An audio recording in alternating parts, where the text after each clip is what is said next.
Hello everyone, आज हम करने वाले हैं एक्सरसाइज 6.5। ये आपका पार्ट 2 है। तो आपको क्वेश्चन नंबर 4 आपको ये देखा है कि A B C is a isosceles triangle right angle at C. मतलब कि एक ट्राइंगल है, किस तरह का ट्राइंगल है वो आइसोसेलेस ट्राइंगल है। और जो ट्राइंगल है वो किस तरह का है, ए बी सी। देखो ए बी और सी। तो मैं यहाँ सी इस वजह से लिया है, उसमें पहले ऑलरेडी बोला है कि राइट एंगल कहाँ होना चाहिए, सी पे होना चाहिए। ठीक है, मतलब कि 90 डिग्री होना चाहिए। अब ये हमें प्रूफ डेट करना है आपको कि ए बी स्क्वायर किसके सम इक्वल होना चाहिए, ए सी स्क्वायर के डबल टाइम्स। अब देखो हम क्या करते हैं, गिवन लिखेंगे। तो आप गिवन लिखोगे कि A B C is a isosceles triangle. तो हम कह सकते हैं A C equal to B C. अगर ये आइसोसेलेस ट्राइंगल है तो वो ए सी और बी सी इक्वल होंगे। ठीक है, ये गिवन में आ गया। अब टू प्रूफ आप देखोगे, टू प्रूफ में आपको लिखना है कि A B square equal to 2ac square. ठीक है, अब देखिए प्रूफ। अब यह in triangle A B C at right angle C. तो अब देखो ये हो जाएगा आपका A B square equal to A C square plus B C square. A B square hypotenuse हो गया आपकी, A C square plus B C square equal होता है। ठीक है, अब देखो ये ए बी स्क्वायर एट जाएगा। अब देखो हमें पता है कि अभी जो ए सी है वो बी सी इक्वल है, हमें जरूरत है ए सी की। तो हम बी सी को ए सी लिख सकते हैं।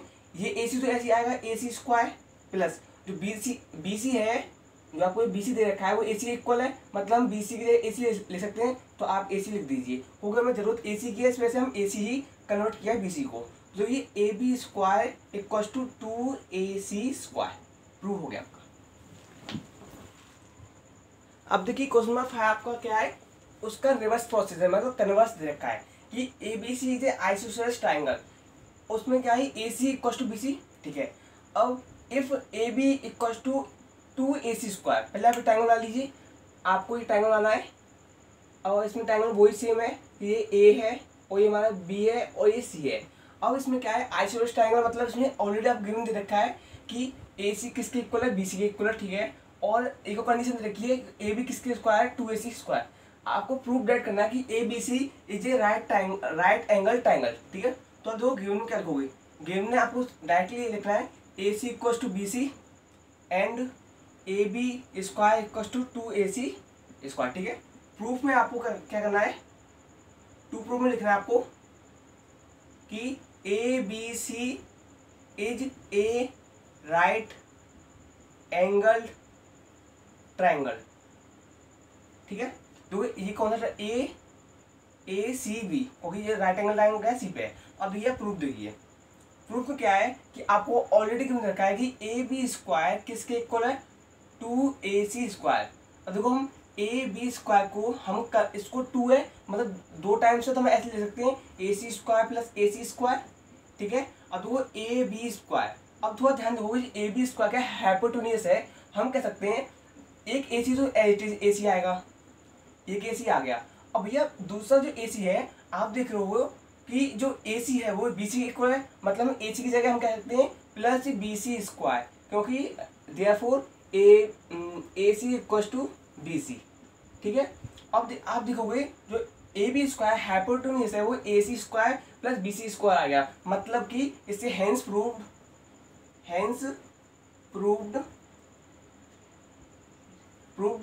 A C triangle A C B is a right angle triangle. ठीक है, हो गया। आपने प्रूव कर दिया कि जो हाइपोटेन्यूस थ्योरम है, अगर वो एंगल सी होगा तभी तो ये बैठेगा A C square equal to A C square B C square. तो आपका इस तरह से हो गया। अब देखिए क्वेश्चन नंबर 6 क्या आपका कि A B C is a equilateral triangle of side 2a। मतलब कि एक ट्राइंगल है ए बी सी जो किस तरह का है, वो एक ट्राइंगल क्या है, इक्विलैटरल ट्राइंगल है, मतलब कि जिसके सारे एंगल्स क्या है 60 डिग्री के होंगे, और जो सभी साइड हैं ए बी बी सी सी है वो सारी साइड इक्वल होंगी। और जो साइड का जो लेंथ है वो क्या दे रखी है आपको, ये 2a और 2a। Find each of its altitude, भैया हमें क्या है, इसका एल्टीट्यूड निकालना है, एल्टीट्यूड। तो देखो एल्टीट्यूड, ये जब 60 डिग्री एंगल है, सभी एंगल किस तरह के 60 डिग्री, तो भैया 90 डिग्री तो है नहीं है, पर हमें पता है कि जो एल्टीट्यूड होता है वो 90 डिग्री का होता है। तो आप एक एल्टीट्यूड डालोगे ए एम का, जो कि बी सी पर परपेंडिकुलर होगा। तो देखिए आप गिवन में लिखोगे, गिवन में क्या है, A B C is a equilateral triangle, ठीक है। अब टू प्रूफ में आपको करना है, आपको फाइंड एल्टीट्यूड। अब आप देखो कंस्ट्रक्शन करोगे, कंस्ट्रक्शन क्या है, A M perpendicular on B C, ठीक है। अब प्रूफ देखिए, आप प्रूफ में क्या है, अब जो हमने परपेंडिकुलर है, A M is perpendicular bisector, A M is a perpendicular bisector, yes यही सब जोड़िए आप, बाइसेक्टर। इससे क्या होगा, बाइसेक्टर का मतलब होता है कोई भी जो जब परपेंडिकुलर डलता है और जो बाइसेक्ट है जब जिस जगह पे पड़ेगा, जिस लेंथ पे पड़ेगा, तो बाइसेक्ट क्या है, उस लेंथ को इक्वल डिवीजन करेगा, मतलब कि दो साइड में क्या इक्वल काटेगा। तो मतलब ये जो साइड है वो इक्वल हो जाएगी, और आपको पता है जो ये लेंथ है वो 2a है, मतलब इसने क्या है, परपेंडिकुलर भी डला हुआ और बाइसेक्ट किया, मतलब अब ये साइड a और a हो गया, ठीक है। इतना आपको ही लिखना है। अब प्रूफ देखिए, in triangle A M B, कौन सा ट्राइंगल है, ए एम बी, क्योंकि एल्टीट्यूड इसी ट्राइंगल में आ रहा है। और देखिए हम कह सकते हैं कि ए बी का स्क्वायर आपको ए एम का स्क्वायर प्लस बी एम का स्क्वायर, ये जब ये वाला ट्राइंगल आपको इक्विलेटरल ट्राइंगल, वो राइट एंगल ट्राइंगल मिल गया एम पर, तो आप कह सकते हो ए बी स्क्वायर किसके बराबर होगा, ए बी एम के स्क्वायर और ए एम के स्क्वायर। देखिए A B square, A B की वैल्यू क्या है आपको 2a का होल स्क्वायर, ए एम की वैल्यू क्या है आपको a स्क्वायर प्लस, अब बी एम क्या है, बी एम ही आपकी एल्टीट्यूड है, सॉरी बी एम, सॉरी ये, हाँ ये ए एम क्या है आपकी ए एम एल्टीट्यूड है, और जो बी एम साइड है वो a स्क्वायर दे रखी है, देखिए ठीक है। तो अब जो वैल्यू जाएगी ये 4a स्क्वायर हो जाएगी equal to A M square plus a square. जब आप ए एम स्क्वायर निकालोगे तो आपकी ए एम वैल्यू क्या है, ये इधर आएगा, मतलब कि 4a square minus a square, तो A M square equal to 3a, ठीक है। अब जब ए एम करोगे तो अंडर रूट 3a स्क्वायर, तो ए एम आपको वैल्यू मिलेगी रूट 3 स्क्वायर डॉट ए, मतलब कि रूट 3 रूट में आएगा, ए बाहर निकल आएगा, तो आपकी ए एम एल्टीट्यूड कितना आ गया, आपको एल्टीट्यूड रूट 3a आएगी वैल्यू। क्वेश्चन नंबर 7 आप देखिए, ये क्वेश्चन नंबर 7 है आपका इंपोर्टेंट क्वेश्चन है, क्योंकि क्वेश्चन आता है वही रोमबस से है, मतलब कि इंपोर्टेंट तो है ये। Prove that the sum of the square of the side of a rhombus. अब भैया आप एक रोमबस बना लीजिए, तो अच्छा सा रोमबस बनाएंगे आपके लिए, यस। तो आपको क्या है कि रोमबस बन गया, तो अब आप देखेंगे कि ये rhombus A B C D. अब भैया हमें क्या करना है कि प्रूव करना है, मतलब आप लोग गिवन लिखोगे, गिवन टू प्रूव, तो अब टू प्रूव में क्या लिखना है, देखो the sum of the square of side of rhombus, मतलब साइड का जो रोमबस है, मतलब कि A B square plus B C square plus C D square plus A D square, A B square B C square C D square A D square, ये is equal किसके equal होना चाहिए, to the sum of the square of its diagonal, मतलब diagonal के square के सम, एक diagonal इसका फिर उसके सेकंड डायगोनल के सम के बराबर होना चाहिए, ठीक है। गिवन में आप क्या लोगे, A B C D is a rhombus. Rhombus एक इस तरह का मतलब कि फिगर है भाई, वो किंग समझ लो से, मतलब रेक्टेंगल प्रॉपर्टी, स्क्वायर की प्रॉपर्टीज मिल जाती है आपको, मतलब किंग है। तो भैया ए बी सी डी या रोमबस आप अपने आप में ही समझ लो, एक नाम ही काफ़ी है उसके लिए क्वेश्चन सॉल्व करने के लिए। गिवन देख लिया, टू प्रूफ देख लिया, आप करोगे प्रूफ, डायरेक्टली प्रूफ देखोगे। अब देखो हम लेते हैं कि in triangle A O B, yes ये इंटरसेक्ट कहाँ पर कर रहे हैं, ए ओ बी कर रहे हैं। भैया हम देखो जो ट्राइंगल होते हैं in triangle O B, because आप क्यों कहोगे, डायगोनल ऑफ ए रोमबस लिखोगे, diagonal of a rhombus perpendicular bisect, perpendicularly bisect at 90 degree, yes ये जो शब्द मैंने लिखा है कि डायगोनल ऑफ ए रोमबस, जो ए सी डायगोनल है बी डी डायगोनल है, क्या कर रहे हैं वो परपेंडिकुलरली बाइसेक्ट कर रहे हैं, मतलब एक तो 90 डिग्री अपनी तरफ बना रहे हैं और वो बाइसेक्ट भी कर रहे हैं, मतलब कि बाइसेक्ट मतलब समझाया था, ये लाइन इसके इक्वल होगी और ये लाइन इसके इक्वल रहेगी, ठीक है। तो अब देखिए हमने जो ट्रायंगल लिया है ए ओ बी, वही ट्रायंगल लिया है। तो अब जब ये एक राइट एंगल ट्रायंगल बन गया तो आप कह सकते हो ए बी स्क्वायर किसके हो जाएगा, O A square plus O B square. Equation one डाल दीजिए, A B square O A square plus O B square. अब लीजिए second triangle, in triangle B O C, ये भी एक 90 डिग्री है और ठीक है। तो आप इसमें लिखोगे B C square equal to O C square plus O B square. इस इक्वेशन टू डाल दीजिए, बी सी स्क्वायर किसके इक्वल आएगा, क्योंकि O B square O C square के। इस इक्वेशन टू डाल दीजिए in triangle C O D, ठीक है। तो अब C O D, C D square equal to O C square plus O D square. जो सी ओ डी ट्राइंगल उसमें सी डी स्क्वायर ये हो जाएगा hypotenuse O C square plus O D square. इसे क्वेश्चन आप 3 डाल दीजिए। अब इन ट्राइंगल डी ओ ए, तो अब उसमें ए डी स्क्वायर किसके इक्वल आएगा, O A square plus O D square. इसे क्वेश्चन 4 डाल लीजिए, ठीक है। डी ओ ए मतलब ओ डी स्क्वायर किससे हो, A O square plus O D square.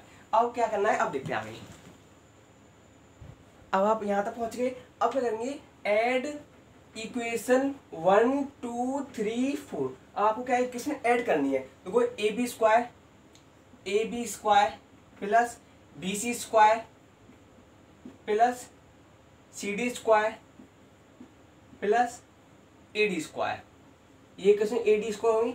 अब आप देखोगे जब इनको जब ऐड करोगे, देखो ए इधर मिल गया और ए इधर मिल गया, ये क्या है 2 ओ ए स्क्वायर प्लस देखो ओ बी इधर मिल गया, ओ बी इधर मिल गया और ओ बी नहीं है, मतलब 2 O B square plus O C square इधर है, ओ सी स्क्वायर इधर है, मतलब कि यहाँ भी 2 O C square plus 2 O D square आपको इधर दिख जाएगा। एक ओ डी ये रहा है, एक ओ डी ये रहा है, ठीक है। तो हम कह सकते हैं ना कि A B square plus B C square plus C A square plus D A D square. ये क्वेश्चन बहुत सिंपल है, बस इसकी जो करने वाली प्रोसेस है वो थोड़ी लंबी है, बाकी सब तो स्मॉल है। देखो 2 कॉमन आएगा, आपको क्या मिलेगा, O A square plus O B square plus O C square plus O D square, क्योंकि देखो 2 सही में है तो मैंने कॉमन लिया 2। अब देखो हमें पता है कि जो रोम्बस की जो साइड होती है, हमने पहले लिख दिया है कि ए बी सी डी जो रोम्बस अपने आप में, मतलब रोम्बस एक नाम है, तो हमें पता है कि 2 यहाँ लिखेंगे O A square plus O B square plus O A square, हमने इसकी जगह लिख दिया O plus O B square, हमने इसकी जगह लिख दिया। तो आप यहाँ क्या लिखोगे, ओ सी इक्वल टू ओ बी, जो ओ सी किसके इक्वल है, वो ओ ए के, सॉरी ओ ए के इक्वल है, ओ ए के, और जो ओ बी किसके इक्वल है, वो ओ डी के इक्वल है, ठीक है। क्योंकि हमने क्या है, ओ डी को ओ बी लिखा है और ओ सी को ओ ए लिखा है, तो आप इसे इसमें रीजन लिख देंगे। और आप देखोगे हमने ऐसा क्यों किया, तो 2 यहाँ आ गया, इसमें अभी भी 2 मैंने 5 वाली साइड ली है। आप भी ऐसी जब क्वेश्चन होगा आप भी लेना ओ ए और ओ बी को, या आप ओ सी और ओ डी को एक साथ रखना, क्योंकि उससे आपका क्वेश्चन जल्दी सॉल्व होगा। ओ ए ये 2 ओ ए फिर मिल गया प्लस 2 ओ बी यहाँ मिल गया, तो आप देखोगे इसमें 2 अब भी कॉमन आ गया, मतलब कि ये वैल्यू 2 कॉमन आएगी, इनमें से ऊपर बाहर 4 जाएगा, मतलब O A square plus O B square आ गया, ठीक है, इतना हो गया। तो यस, अब देखिए जो 4 वैल्यू थी वो तो अपने आप में अलग रख दिया, हमें से इसे सॉल्व कर रहे हैं, तो ये 4 है, ठीक है।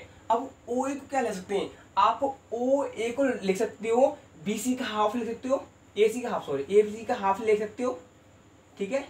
हमने सिर्फ क्या है, ओ ए को हमने लिखने का तरीका बदल दिया, हम ओ ए को ऐसे लिख सकते हैं ए सी बाई 2 और स्क्वायर लगा हुआ तो मतलब दोनों का स्क्वायर अब हो गया, तो हम ऐसे लिख सकते हैं प्लस। अब देखो ओ बी का, ओ बी क्योंकि जब डायगोनल मिल गई ना, मैंने आपसे कहा था ना इन दोनों पास रखना, जिससे कि हमें डायगोनल मिल जाएंगे। अब ओ बी को हम ले सकते हैं बी डी का हाफ का होल स्क्वायर, तो अब देखो ये 4 ऐसी रहेगा, जब ए सी करोगे तो ये A C by 4 plus B D by 4 B D square by 4।